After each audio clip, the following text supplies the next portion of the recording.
Yeehaw, soldiers, this is Born Anime States coming to another video, and this is What If Kakashi Adopted Naruto Part 7. So, I haven't unveiled this baby in a long time, but it's back. So, it's time to enjoy greatness once again. This series is the most popular series on my channel, and I think you guys do at least one more part, right? Or a lot of them. But, alright, before we start this What if you haven't already seen the series Part 6, go check it out, link down in the description down below. And if you haven't seen the series overall, I would highly recommend checking out the playlist. So, let us begin. So, where we last left off, Sasuke and Naruto are in their curse mark and zero tail forms in terms of 9 tails and curse mark, you know what I'm saying? And it was at this point, poor Zaku and Kin fucked up because they're about to die. Naruto kills Kin with a slicing her in two. Not that way, you pervert. I mean, literally in two with his sword. He slices her in two, and she's essentially dead because Naruto attacks her with very blinding speed that she can't keep up with because she's already exhausted from fighting Sakura and the other four Inoshika trio, as they are just trying to hide from the power of Naruto and Sasuke at this moment in time. And Zaku just dies because Sasuke just finishes what he was about to. Now Naruto and Sasuke are about to kill Dosu, but in a bit of a twist, Dosu actually begs for his life in addition to giving up his scroll. And what he does here is that he wants to give out intel. He wants to tell about the invasion because he has some information about it, that there's actually going to be an invasion, but he's not going to tell them until they spare his life. And this type of information, no matter how little it is, it's kind of important because if there's an invasion on the Hidden Leaf and it's being planned by Orochimaru, I'm pretty sure the guys like Kakashi, Anko, Biki, and everybody else would want to know about it, you know what I'm saying? So, they let Dosu live, and yeah, they're just gonna take him prisoner while they leave his poor comrades and without any money in their grave. Sasuke tries to snap out of his trance or whatever, while Naruto is able to do so because he was snapped out of it from listening to Dosu who actually begged for his life and telling you intel. And since Sasuke struggles with it, Sakura just hugs Sasuke and also Naruto and pulls them in a group hug, which shows their growing bond as a team for each other at the moment, which is a much better improvement from the initial Can version. And Sakura asks, "So Naruto, are you going to explain that power surge right about now?" And Naruto says, "I don't really want to, but what I will tell you, it's a power I'm not proud of." And Sakura says it will, at this point, understands and will let Naruto work up his way to telling her what it, you know what I'm saying? She's not going to pry and prod into Naruto's personal just because maybe she would like to know, but it's not but if Naruto isn't cool with it, it doesn't make sense for her to pry in, especially since they've grown. Now, would they accept help from Kabuto? Nope. Naruto's suspicious because he doesn't buy Kabuto's story of him not passing 7 times, you know what I'm saying, and he doesn't really and he has a weird suspicion about him. Sasuke doesn't trust him in the series, and I don't think Sakura would be okay with him either. Because at this point she's grown to be a better ninja. She's a lot more smarter in terms of actual ninja knowledge and IQ in terms of battle IQ strategy. And she's also a bit suspicious of him as well. So they are not going to accept his help, and they actually end up getting the scroll for themselves, and they end up reaching the tower like a day or two earlier than the original Can version, which will give Sasuke some time to rest up and get sealed up. And that also leaves a spot open for Team Oboro, who will not get ambushed, unlike in the original Can version. But it gives the Team 7 some time to rest up. Naruto sees Hinata there, and Hinata and Naruto get into a bit of a reunion. They're pretty happy to see each other. Hinata's pretty happy. "Naruto-kun, I'm so glad you were able to make it." And Naruto says likewise.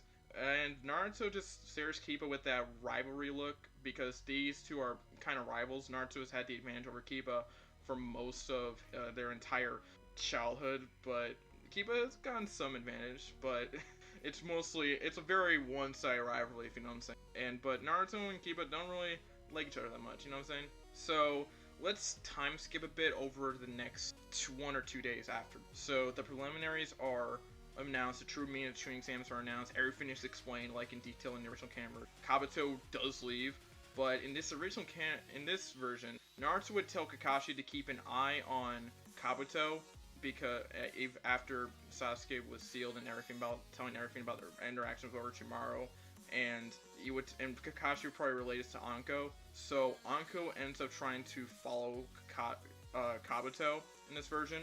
Orochimaru would now we're probably wondering, wait, does Orochimaru still have the interaction with Anko? Nope, because this time it's with Kurenai, and it's just a similar interaction, but it's just with Kurenai. But there isn't necessarily any pent-up frustration like there was between Anko and Orochimaru. It's more like, you hurt my friend. It's like, you know what I'm saying?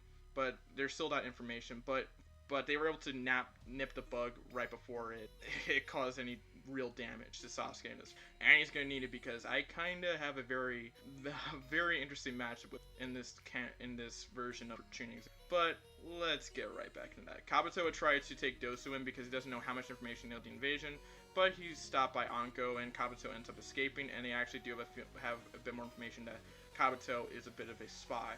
And that isn't fun for him and that's not gonna be fun for various reasons. But poor Dosu doesn't know much about the invasion except that it's going to happen. But it's still good information to have because, again, it's information that Konoha is gonna be invaded by Orochimaru, but they don't know with who and they don't know how. You know what I'm saying? So yeah. But with how the Chunin exams are set up, I decided to do a random number generator and put the matchups since Team Oboro is now in the picture, and I felt like it made more sense that way. So here's what I got: Choji versus Oboro. Now, in this version, Oboro, it's not going to be that much of a matchup for Choji, because Choji has more power techniques, and I think Oboro would get overwhelmed by Choji and his expansion jutsu, and it wouldn't be very fun for him. Plus, he's fodder. I'm not going to have fodder beat Choji, you know what I'm saying? I like Choji. I really do like Choji as a character, but that's just me, I guess. So, W goes to Choji. So he's moving on to the third round. Sasuke versus Temari. Sasuke has the elemental advantage plus the combat advantage. He has long range techniques. He's a very good close range fighter. So I'm going to give the advantage to Sasuke here. Even he has the curse mark in this version sealed up, so even that's not going to hinder him as much. So very bad news for Temari. Plus, I know Temari's a pretty good strategist, and she does have some powerful techniques, but so does Sasuke. And he has the better elemental advantage because even if Temari tries to unleash her wind type jutsu, Sasuke has techniques that can has fire style techniques that can power up his flames. So that's not going to be fun for her. So I'm going to give the advantage to Sasuke. But next one, Naruto versus Kiba. So this one's a bit of an interesting matchup because Kiba's probably a little bit more physically stronger and he's a bit faster. But Naruto has more stamina. He has a technique variety. Has a chakra saber. So how would the match ends with Kiba being very exhausted? Naruto is a little bit tired, but he's not as exhausted as Kiba. You know what I'm saying? Kiba tries to strike with one final move of a Fang over Fang. Naruto strikes with the wind cyclone jutsu that he used to take down Haku with. Kiba is and Akamaru are thrown back against the wall. Naruto puts his sword up to Kiba's neck, and Kiba's like, "I won't surrender." But then Naruto just points to a certain area, and Akamaru is a little bit of in a pickle. He has a couple chakra sabers being pointed at him at the moment, and Kiba's like, "Akamaru!" And then Naruto's like, "You surrender or the dog goes." And Kiba is trying to hope that Naruto's bluffing, but he's not showing any signs that he's bluffing at all. So Kiba, at the end of the day, wants to takes his pet a little bit more seriously, and well, it's more of his pet, it's more of his partner. So in order to save his partner, Kiba ends up surrendering. So the dub goes to Naruto here. Now, Neji versus Shino. Now, this one's a very interesting matchup because Shino has a bunch of long-range techniques that could be very problematic for a short-range fighter like Neji, but Neji has the rotation technique. So unfortunately for Shino, with the rotation technique, it would probably destroy some of his bugs, and eventually Shino would get to a point where he probably wants to surrender because he doesn't want his hive to be destroyed. It's the same thing with Kiba in terms of Akamaru, but it's more so that Shino wants to keep his hive safe. He doesn't want his hive destroyed. You know what I'm saying? So even with Shino having some of the advantages in terms of long-range techniques, he has to end up surrendering because Neji has the rotation defense, and that's not going to bode well for Shino's hive. So he ends up having to take the L. So because he has to surrender, and Shino would probably end it off with, it would be illogical for me to resume this match because it's not going to bode well for my hive. I don't want my hive to be destroyed. So it's understandable for Shino to surrender at that point in time. So Shino will end up taking the L here and not move on to third round, unlike in canon. Now the next one is Rock Lee versus Suguri or Misumi, the guy who has the stretch technique. So Rock Lee takes a dub easily. I don't think I need to explain this at all. Suguri's a bit tough, but Rock Lee has the gates and could probably take Suguri down with the first and second gate, and it wouldn't be fun for Suguri at the end of the day. So yeah, I'm gonna give the dub to Rock Lee. So he moves on to the third round, unlike in the original canon version. Sakura versus Ino, rematch the century. Does Sakura actually win this one? She does. She has a stone bullet technique, so that's a big technique added to her repertoire. She also has very powerful Genjutsu techniques, and even if Ino can get a bit of a grip onto her for mind jutsu transfer jutsu, it's not going to bode well for poor old Ino, because of the fact that Sakura has a second personality, and because she's been training herself for quite a bit. It would trigger without Naruto's help, and so with that, Sakura takes the dub here. I think she would blitz Ino in them because she just has more technique variety, and it's just not going to bode well for Ino at all. She just doesn't have the techniques to keep up with Sakura, and Sakura is a lot stronger physically in this version, and it's just a mismatch. It just is, and Sakura gets a lot of redemption here, because she now has bested the woman or the girl who she's looked up to the most, and it's a very big victory for her. It's probably one of her more prominent victories right now so far. And I'll guarantee you one thing, she's gonna get a very tough matchup in the third round. It's gonna be pretty interesting on how that matchup goes. I'm hyping that up right away, and I haven't even, but it's kind of so moving on to the next matchup, Yoroi and versus Shikamaru. Shikamaru takes a dub. I'm sorry. Shikamaru will probably know not to step away from glowing hand, from the glowing chakra hand, because Shikamaru probably has an IQ high enough to understand that that's pretty problematic, and Shikamaru will probably just knock Yoroi out, just like he did with bye-bye. And next up we've got Kankuro versus Tenten. Kankuro would take the dub here because I have a feeling that Tenten would be in a situation where she destroys the puppet with her kunai attacks and her long range attacks. She accidentally go up to the puppet, and she would just get wrapped up and surrender because she doesn't. Gaara versus Obro fodder. I nicknamed the Rain Ninja's fodder, but Gaara takes it up here easily. And let's go to a flashback. Naruto has a bit of an interaction with Gaara here and Gaara explains about his past as a demon. Naruto kind of relates to it, but Gaara explains a little bit of his suffering that has led up to this point, unlike in the original. So it's a lot earlier than the original version. And Naruto realizes that he's had a pretty easy life. Yes, Naruto has faced some form of discrimination, but the fact is that it hasn't been as bad as Haku or Gaara, because a couple ignorant villagers here and there, like that's nothing compared to what these two have suffered so far. And Naruto takes into account, what if he didn't have his mother, his father, even his sister?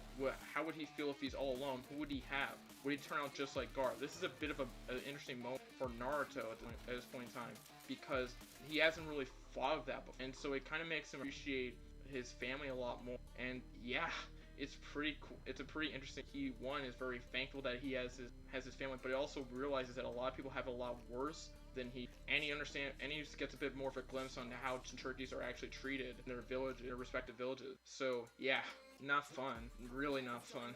Then we got Hinata versus the other Obro fodder. Hinata takes a dub, and then Naruto just gives Hinata a hug and a bit of a kiss. She blushed a little bit, but it's a really cute moment. Kakashi kind of is just grinning, so is point in time, and it's a pretty cool moment. And Anka's pretty proud of her little. She says, "Good job. I can't wait to train you." But with that little evil, and Hinata's like, war flashbacks. So that's not. But yeah, that concludes the actual third round of tuning exam. So I'm gonna leave it off with the actual third round matchup. First off, in the random number generator, we pulled Hinata versus Kankuro. Oh boy. Yeah. So that should be an interesting matchup. Then the next matchup, we have a battle of two strategists. Shikamaru versus Naruto. Oh boy, that's actually gonna be a pretty interesting matchup, and not gonna lie. It's a battle between two strategists. One that has become a lot smarter than his original counterpart. Another one who's just, well, Shikamaru. And with Shikamaru quitting this version, I'll let you guys decide that, but I don't think it would be as interesting, I'm saying. But next up, Sasuke versus Choji. I'm very sorry, Choji. I don't want to give away matchups right away, but come on. I mean, I like Choji too, but I'm sorry, Choji. You're not being Sasuke. Gaara versus Neji. Oh my god. Imagine that matchup, by the way. Gaara versus freaking Neji. My god. Let's just think about that for a second. Gaara versus Neji. That's gonna be a very interesting matchup to write. I'm not gonna lie. That's gonna be fun to write. That's gonna be really fun to write. I can't wait. I can't wait to write that magic part 8 or 9. Oh my god. And then finally Sakura versus Rock Lee. That's the matchup I was hyping up. So you're probably wondering, well, wouldn't Rock Lee crush her? Not necessarily. Sakura probably tried to find ways to prepare herself against Rock Lee in this timeline because again she's applying herself more as a ninja. She probably wants to learn more Genji style techniques as well. So the fact is that this might not be as much of a stomp. In fact, who knows? Maybe Sakura wins. I'm not gonna give anything away, but you never know. It's not set in stone, you know what I'm saying? So yeah. And then the fertile old man bird announces, "You all have 1 month to train. Good luck." Then Kabuto meets Orochimaru and says, "I've been caught. What do I do?" And I was caught trying to get Dosu out of it and kill and make sure he didn't. Then Orochimaru says, he didn't know much about the invasion, and unfortunately for Kabuto, he can't really be seen around the village as much right now because, well, he's been caught as a spy, and it wouldn't be wise to meet there. You know what I'm saying? So in this version, I'm pretty sure they would still proceed with the invasion, but it's the fact that because they are not going to get as much information from Dosu of all people. But one, it gives Dosu a chance to be used as a viable character because I like Dosu. I like Dosu. He's a pretty cool character that was kind of underused. You know what I'm saying?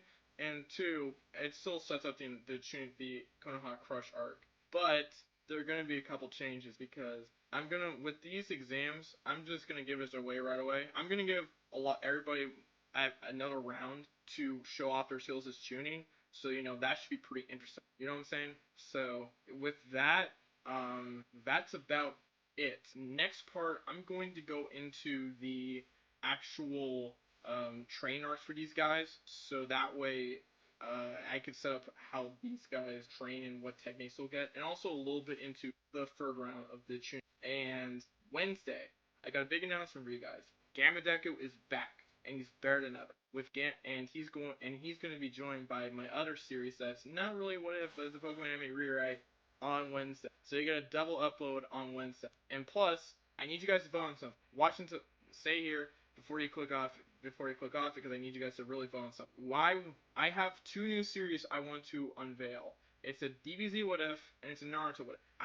On Friday I want to release one in the iCard right now. In the iCard that you're gonna see right now, you have the option to see one of these on Friday, and I'll push the other one. So the 2 what ifs I want to unveil are: what if Pickle had Sunshine? And the other one is what if Naruto had a Tensei? Your choice at the moment. If you want what if Piccolo had Sunshine, vote for that in the iCard. If you want what if Naruto had a Tenseigan, vote for what if Naruto. It's your choice. I also have another My Hero Academia what if that I want to do, but I'm not gonna tell you guys. But I'll give you a hint. It has something to do with, so that you might be able to figure that out. Also, actually another hint. It has something to do with the truth. So yeah, those are your 2 hints for what it is in terms of My Hero Academia. So yeah, but thanks for watching. Make sure to like, comment, subscribe, turn on notifications. This has been your boy, the anime. Oh, also share the video. This has been your boy, the Anime Sage. Saying out. Peace. York. Ha.